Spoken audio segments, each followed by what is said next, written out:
मैं देवों के देव महादेव के चरणों पर प्रणाम करती हूँ। मैं गौरी पार्वती मैया भवानी के चरणों पर प्रणाम करती हूँ। मैं कार्तिक गणेश दोनों भैया के चरणों पर प्रणाम करती हूँ। मैं सभी देवी दुर्गा के चरणों पर प्रणाम करती हूँ। जितने गुरु भाई बहन लोग उनको मैं प्रणाम करती हूँ और महादेव से ही दया मांगती हूँ कि हे महादेव आप सब पर दया कीजिए, पल पल दया कीजिए हे महादेव।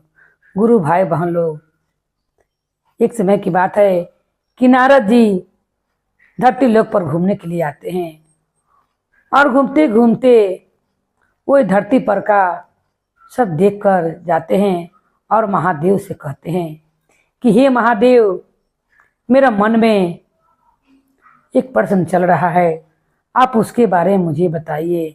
महादेव कहते हैं नारद जी, पहले आप आराम से बैठ जाइए, अपना मन को स्थिर कीजिए, उसके बारे में मुझे बताइए कि आप क्या जानना चाहते हैं, आपका मन क्यों इतना विचलित है। नारद जी कहते हैं हे महादेव, मैंने एक धरती पर बनिया को देखा है जिसका चर्चा पूरा गांव में था। उसने बहुत से प्रेत आत्मा को उसे मुक्ति दिलाया है।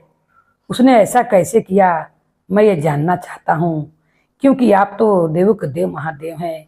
वो एक मनुष्य होकर उसने इतने प्रेत सारे आत्मा को कैसे मुक्ति दिलाया है।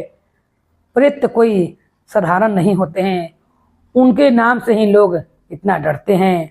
महादेव कहते हैं मैं आपको विस्तार से इसके बारे में एक कथा है, मैं आपको सुनाता हूँ किस तरह उस प्रेत ने ऐसा क्या किया था कि जिसके कारण वो बनिया ने उसको प्राण को अच्छा कर दिया और उसका मुक्ति दिला दिया। मैं आपको बताता हूँ। तब महादेव कहते हैं एक गांव था, उस गांव में उत्तर दिशा में कोई भी व्यक्ति नहीं जाता था, क्योंकि वहां पर प्रेत लोग का निवास था और इतने सारे पेड़ थे कि दोपहर में ही बहुत जोर जोर से आवाज होता था, जिस कारण उत्तर दिशा में कोई नहीं जाता था। बहुत घना जंगल था। बहुत लोग जानते थे कि यहाँ बहुत सारा प्रेत का निवास है, क्योंकि रात के बहुत प्रेत के रोने की आवाज आती थी। मगर गलती से एक बनिया रात को उसी रास्ते से गुजरता है।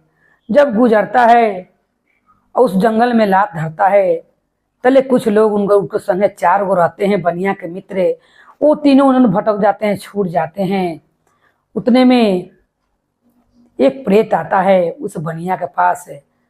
प्रेत को देखते बनिया डर जाता है, उसका रूप को देखकर। प्रेत कहता है तुम मत डरो।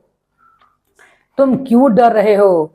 क्योंकि मैं प्रेत हूं इसीलिए नहीं, तुम बहुत भूखे और प्यासे लग रहे हो। बनिया सोचता है कि मैंने ऐसे कुछ किया भी नहीं हूं और ये प्रेत होके मुझसे इतना अच्छा बात कर रहा है। लोग कहते हैं उसे मालूम था, जो उसके साथ 3 गो मित्र थे, उसने पहले ही अपना मित्र को समझाया था बनिया को कि तुम उत्तर दिशा में नहीं जाना, क्योंकि उस जंगल में बहुत सारा प्रेत है, उसे बहुत सारा इमली के पेड़ है और वहीं पर बहुत प्रेत हैं। मगर गलती से इसी मार्ग में उत्तर दिशा में घुस जाता है और तीनों मित्र उसे बिछड़ जाते हैं।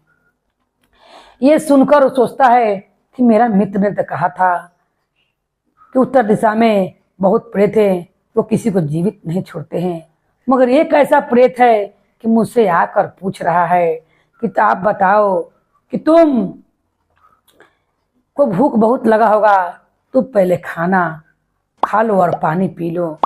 वो कहता है तुम मुझे कहाँ से खाना पानी ला कर दोगे, तुम तो स्वयं भूत हो और स्वयं तुम प्रेत हो।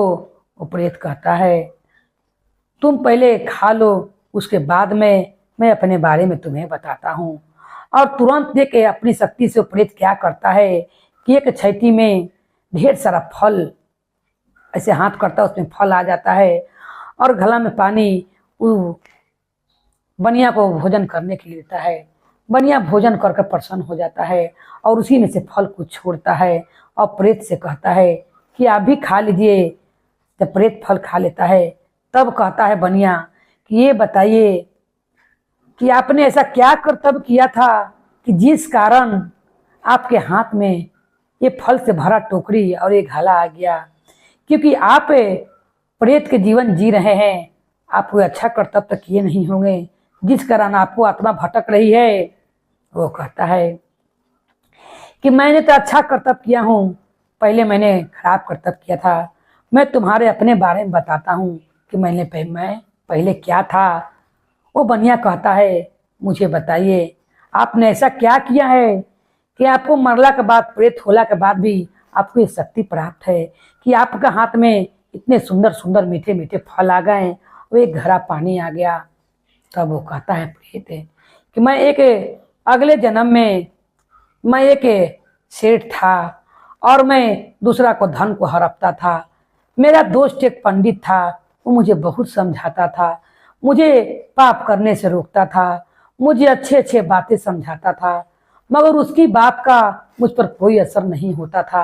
प्रेत कहता है बनिया से कि मुझे उसकी बात का कोई असर नहीं होता था और मैं अपना वाली करता था, लोग को धन को हड़पता था।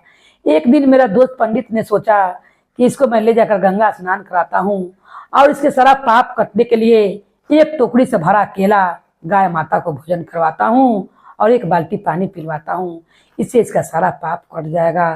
क्योंकि पंडित तो सभी पोथी पोतरा पढ़ते हैं और उन्हें सब सत्र का ज्ञान रहता है, वो जानते थे इसका पाप कैसे कम होगा। वो ले जाते हैं अपना सेठ दोस्त को और ले जाकर गंगा जी में स्नान कराते हैं, वहीं पर गाय बंधले रहते हैं। एक छेटी टोकरी केला किनकर अपने सेठ के दोस्त से कहते हैं तुमने एक भी बात मेरा नहीं माना है, मगर ये बात मेरा मान लो, तुम 5-6 दर्जन केला किन लो और टोकरी से भर कर केला तुम गाय माता को अपने हाथ से खिला दोगे तो मैं समझूंगा कि मेरा दोस्ती का तुमने लाज रख लिया है। क्योंकि तुमने कभी मेरा बात नहीं माना है और तुम कभी भी अच्छे काम नहीं करते हो। एक ही अच्छा काम कर दो और एक बाल्टी पानी पिला दो। सेठ सोचता है कि मैं तो इतना धन कितना चोर लोग के मार ही लेता हूँ, अरे 5 दर्जन केला और एक बाल्टी पिला ही देता हूँ, मेरा दोस्त का मन रह जाएगा। और वो प्रेत कहता है अपने पिछले जन्म कर्म के बारे में बताते रहता है। वो एक 5 दर्जन केला किनकर टोकरी में लेकर और गाय माता के वही गंगा किनारे स्नान कर कर खिलाता है, उन्हें एक बाल्टी पानी पिलाता है, जिस कारण वो जब मरता है तो सीधे यमराज के लगे जाता है। यमराज पूछते हैं चित्रगुप्त से किसका बैग खाता देखिए, इसने कितना दान कितना पुण्य किया है और उसने क्या क्या अच्छे कर्तव्य किए हैं। चित्रगुप्त कहते हैं इसने कोई भी अच्छा काम नहीं किया है, सब लोग का धन हड़पा इसने, इसका दोस्त इसे बहुत रास्ता पर लाने का कोशिश किया मगर ये कभी भी अपना स्वभाव नहीं बदला। ये अपन दोस्त का एक ही काम अच्छा किया है बात मानकर, किसने गाय माता को भर टोकरी केला खिलाया है और एक बाल्टी पानी पिलाया है। इसी चलते इसको मरला के बाद भी हर प्रेत के संगे इसको और कुछ नहीं, इसको भोजन में फल प्राप्त होगा और पानी जब भी चाहेगा, जब भी इसे भूख लगेगा ते वही गाय माता केला खिलाने के कारण एक पुण्य अच्छा किया इसने, इसे हमेशा फल की प्राप्ति होगी। ये सुनकर बनिया प्रसन्न हो जाता है और कहता है कि गाय माता के केला खिलाने में इतना लोग के जीवन का खुशहाली छुपा हुआ है, तब ये बात का प्रचार करना चाहिए कि गाय माते को रोज केला खिलाना चाहिए। क्योंकि इतना पाप कैला के बाद भी सेठ भगवान ने मरला के बाद उसका बैग खाता में एक भी पुण्य नहीं था, मगर एक यही पुण्य एक बचा हुआ था, उसने गाय माता को केला खिलाया था। अब वो प्रेत कहता है कि आप बहुत अच्छे व्यक्ति लगते हैं, आप मेरे संग जितने आत्मे हैं उनका उद्धार कर दीजिए और एक थोड़ा सा हट के जाइएगा तो उस धरती में एक घैला से भरा सिक्का मैंने गाड़ रखा है, उसे उखाड़ कर सबका ले जाकर अच्छा से काम करिए करवा दीजिए और उनका पिंड दान करवा दीजिए जितने हमारे संग आत्मा भटक रहे हैं। मैंने एक तो गाय को खिलाकर अच्छा किया कि मेरा आत्मा तो ठीक है, मगर मेरे संग जो आप प्रेत हैं वो भटक ही रहे हैं। आप वो सब उखाड़ लीजिए और उनका लोग के पिंड दान करवाकर, ब्राह्मण लोग के भोजन करवाकर दान दक्षिणा दे दीजिए, फिर लोग के आत्मा के शांति मिल जाए। वो कहता है बनिया मैं ऐसा जरूर करूँगा, क्योंकि तुम्हारा मन बहुत साफ है और तुम मेरे लिए भोजन और पानी दिए हो, तो तुम्हारा काम जरूर करूँगा। और वो बनिया वो धरती को खोद कर वहाँ से पैसा निकाल लेता है और जितने चारों प्रेत रहते हैं सबका पिंडदान करता है और उनका लोग को उद्धार करता है। इसीलिए वो बनिया का पूरा गांव में प्रचार रहता है। महादेव कहते हैं, हे नारद जी, इस कथा से आपको समझ में आ गया होगा कि किस कारण उस प्रेत ने इतना अच्छा जीवन पाया था और उसका एक ही पुण्य उसको मार्ग पर ला दिया था। नारद जी कहते हैं, हे महादेव, ये आपके मुंह से सुनकर मेरा मन तो बहुत ही शांत हो गया और ये बहुत बहुत अच्छी है कि गाय माता के जो भी व्यक्ति रोज एक केला खिलाए वो हर पाप से बच सकता है। अगर अनजाने में भी कोई पाप वो कर दिया हो उसका पाप का निवारण हो सकता है। महादेव ने नारद जी को प्रश्न को उत्तर देकर फिर अपन ध्यान में लग गए। बोली हर हर महादेव की जय, गौरी पार्वती मैया भवानी की जय, भैरव भैया की जय, हर हर महादेव की जय।